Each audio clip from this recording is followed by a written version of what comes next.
Les militaires ivoiriens décidés à obtenir de meilleures conditions de travail, ils ont manifesté ce mardi dans le pays. Le ministre de la Défense a promis les satisfaire.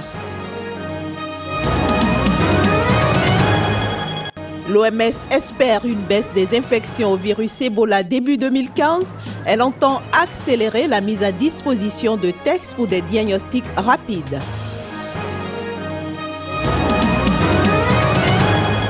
La ville de Ferguson en état d'urgence pour 30 jours. C'est en prévision de la décision du grand jury devant statuer sur le sort du policier blanc qui a abattu un jeune noir le 30 août dernier. Madame, Monsieur, vous êtes les bienvenus à ce nouveau tour d'horizon de l'actualité dans le monde. Nous allons commencer par la Côte d'Ivoire. Des militaires réclamant de l'avancement et de meilleurs soldes ont manifesté ce mardi à Abidjan et dans les principales villes du pays. Ils ont investi dans l'après-midi pendant quelques heures l'antenne régionale de la RTI à Bouaké, deuxième ville de la Côte d'Ivoire. Ils sont venus prendre la station régionale de la RTI de Bouaké avec l'espoir de diffuser un message portant leurs revendications, a expliqué un journaliste de cette télévision. Le ministre ivoirien de la Défense, Paul Kofi Kofi, a annoncé une série de mesures telles que le paiement d'arriérés de soldes ou encore de meilleures couvertures de frais de santé pour calmer le mécontentement de ces militaires. Un autre élément dans cette édition, loin de la Côte d'Ivoire, Michel Kafando a prêté serment ce mardi à Ouagadougou en tant que président de la transition du Burkina Faso. C'est parti pour une période d'1 an qui devrait s'achever avec la tenue d'élections en novembre 2015. Diplomate de carrière, Kafando entrera en fonction vendredi prochain quand Isaac Zida lui transmettra le pouvoir lors d'une cérémonie de passation. À l'issue de sa prestation de serment, le nouveau président du Faso a prononcé son premier discours, une très courte allocution dont nous vous proposons ici un extrait. Je voudrais vous dire que je reçois cette charge avec beaucoup d'honneur, mais aussi avec beaucoup d'humilité. L'humilité de quelqu'un qui est conscient que le pouvoir qu'il détient appartient au peuple.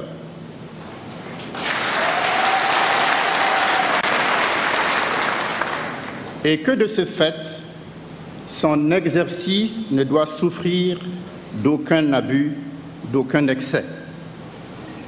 Faute d'avoir observé cette suprême vérité, des pouvoirs politiques, même érigés en forteresse, ont définitivement scellé leur destin.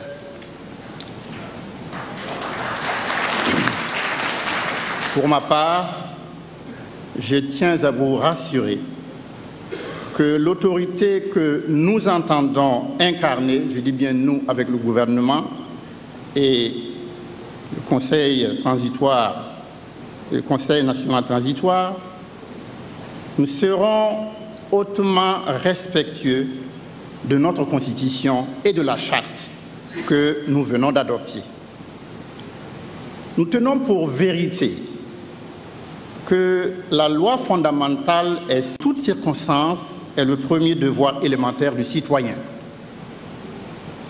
La constitution d'un pays est le référentiel de l'organisation même de l'État.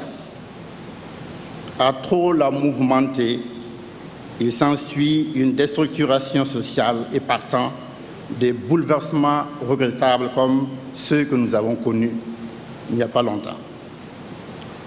Notre pays ne saurait être une république bananière. À partir de la douloureuse expérience que nous venons de vivre avec le fameux article 37 voué aux gémonies, nous avons les yeux ouverts. La jeunesse burkinabé a les yeux ouverts.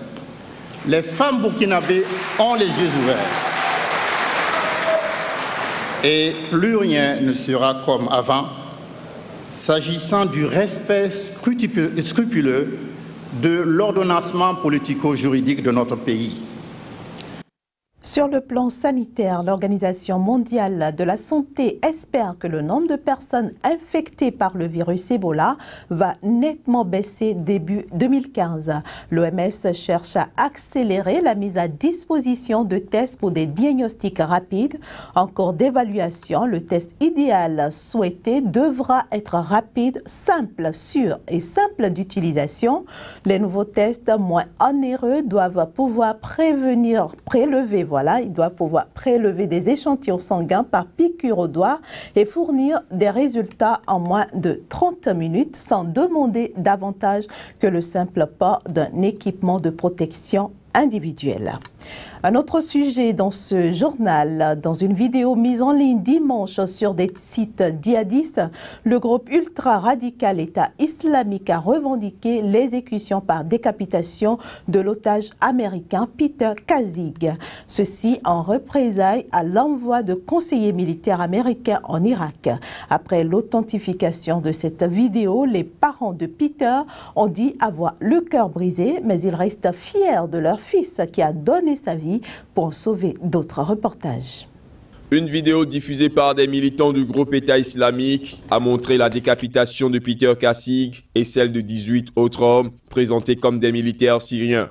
Peter Kazig, qui avait pris le nom d'Abdul Rahman après s'être converti à l'islam, était âgé de 26 ans. Il avait été capturé l'année dernière et ses ravisseurs avaient menacé de l'exécuter dans une vidéo diffusée le 3 octobre dernier, montrant la décapitation du travailleur social britannique Alan Henning. Les parents de l'otage américain décapité par le groupe État islamique ont déclaré dimanche avoir le cœur brisé. Il n'y a pas plus grand amour que de donner sa vie pour quelqu'un d'autre. Récemment, nous avons appris que notre fils bien-aimé, Abdul Rahman, a quitté ce monde. Même si nos cœurs sont lourds, ils sont portés par l'amour et le soutien que nous avons reçu ces derniers jours.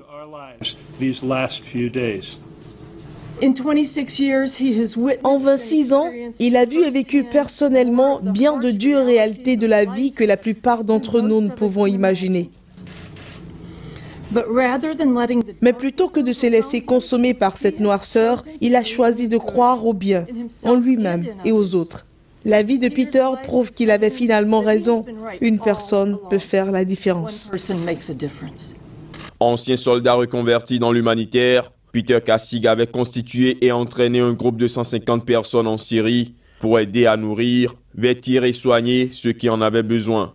Ed et Paula Kazig disent être fiers de leur fils qui a voulu vivre conformément à ses exigences humanitaires. Dans l'État du Missouri, on attend la décision du grand jury devant annoncer si le policier blanc responsable de la mort du jeune noir Michael Brown doit être inculpé ou non. En prévision d'une possible reprise des violences dans la ville, le gouverneur du Missouri a pris un arrêté lundi pour décréter l'état d'urgence. Prévenir toute possibilité d'émeute à l'annonce des conclusions des enquêtes sur la mort du jeune noir Michael Brown, abattu le 9 août dernier en pleine journée par Darren Wilson, un policier blanc. C'est le but de l'arrêté du gouverneur du Missouri, entré en vigueur lundi pour une période de 30 jours. Il ordonne que des policiers soient déployés à Ferguson et demande à la Garde nationale du Missouri de se tenir prête à renforcer au besoin l'effectif de ces policiers. Les autopsies demandées par la famille de la victime et le ministère de la Justice attestent que le jeune homme avait été atteint d'au moins 6 balles.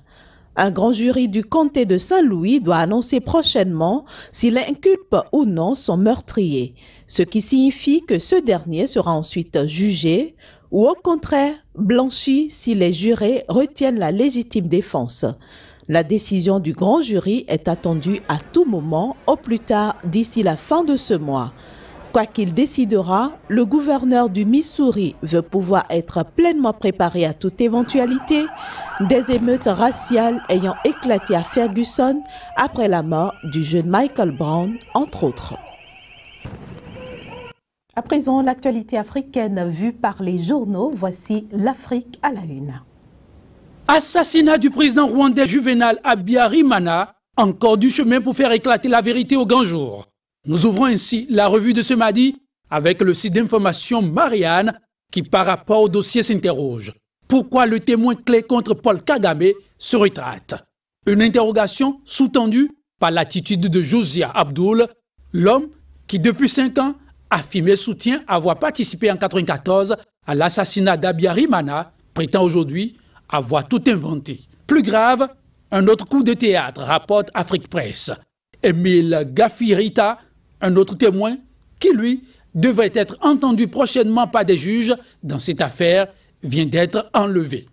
Il aurait été intercepté devant chez lui, précise le site d'information 7/7, par 2 hommes qui l'ont menotté et forcé à entrer dans leur véhicule.